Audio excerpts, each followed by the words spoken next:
This is the house layering project. It helps students to understand how to layer, especially when painting. I typically do this project to get kids, particularly younger students who have not done a lot of painting or don't understand the concept of layering from back to front. I have them do this project to help them recognize what they should be doing first, second, third, fourth. So you are doing this with essentially construction paper, a pair of scissors, glue, and some pictures of houses or a picture of a house.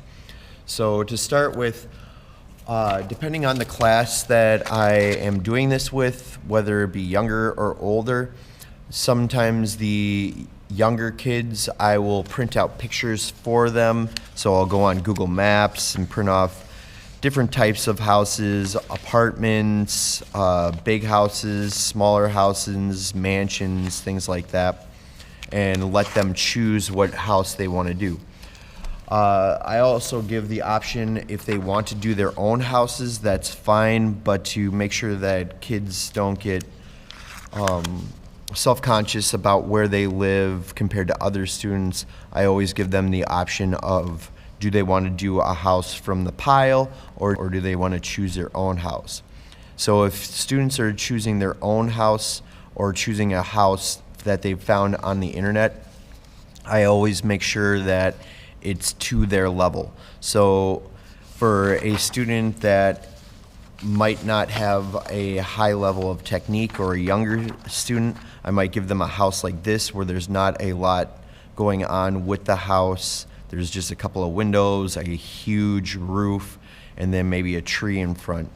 Whereas students that are more developed, I might give them an apartment complex or different pictures that would cause them to have to do more detail like fences and patios and more windows. Once the student has chosen the house that they want to do, I have them draw it out on a 8.5 by 11 or 9 by 12 piece of paper so that they get their proportions right.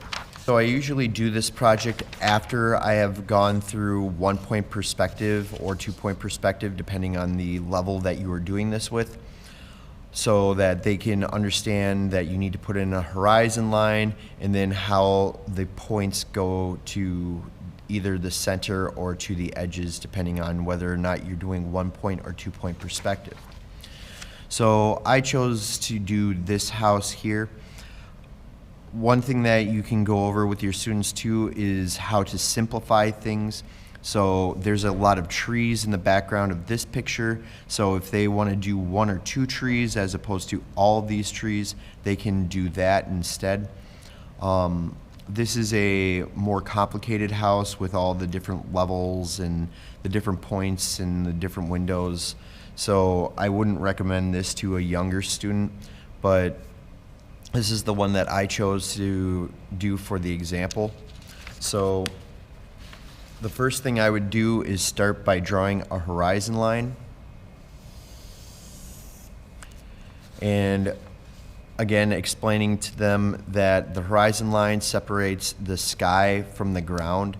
So depending on the picture they're doing, I would have them figure out where their horizon line is on the different pictures and then place that on that level of the paper. The next thing is figuring out where the edges of the house would be. So if the edge of the house is here, I might start working from here. And then if the other edge of the house is here, I would start working from here so that I would understand the parameters or the area that's going to be used to make the house. So once that's understood, I could start roughing bigger points of the house are. And then once I get the general area of the house, then I can go in and start doing the details. And this is something that you can work through with younger students. Again, I would not give them younger students like 6th graders. I would not give them a house that is this detailed unless they are capable of doing that and they have the wherewithal to recognize where all those points are and how to place them in their picture. So I've already drawn this out. So this is the simplified version of this house. Even though this is simplified, it is still pretty complex, especially for younger students. So again, I wouldn't recommend this for younger students, but older students could probably handle this. Older students, they could also take multiple houses and combine them in different ways to make their own houses if you want a more complex project, or you can do larger sheets of paper for the students to work on. So again, this is to help students recognize how to layer properly. So when they get into doing paintings, they know where to start and how to work from the back to front. Because if a student starts making a sky and then makes their house and glues down their house first, then they have to put their sky over it. It's a very practical way to show students how they should be painting. Once I have the students draw out their houses, we'll talk about how they need to make the sky and the ground, and they can cut these pieces of paper out. And I always remind them to not glue anything down until all the pieces are cut out. So it's a good idea to have a Ziploc bag to put all of this in. The 1 gallon bags are a great size for this because everything can fit right in there. So especially when they get into the detail parts, like windows and doors and things like that, you want to have a way for the students to keep their pieces all organized. So there's different ways that they can layer these to make the houses look more appropriate.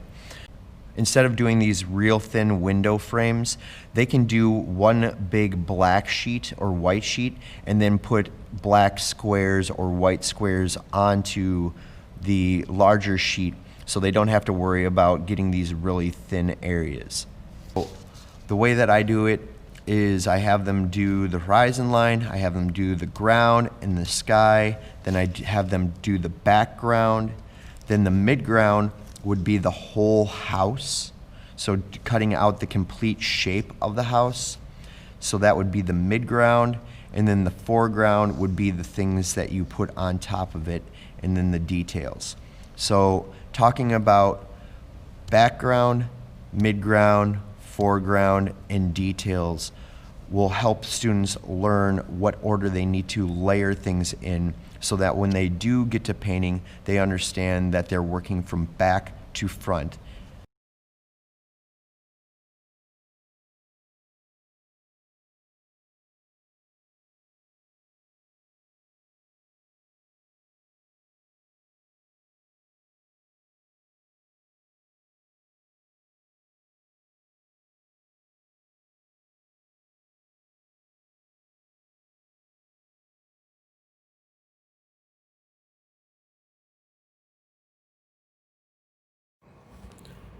As a final step, you can use a gel pen or a Sharpie to go around and do the small details that are too small to be done with paper.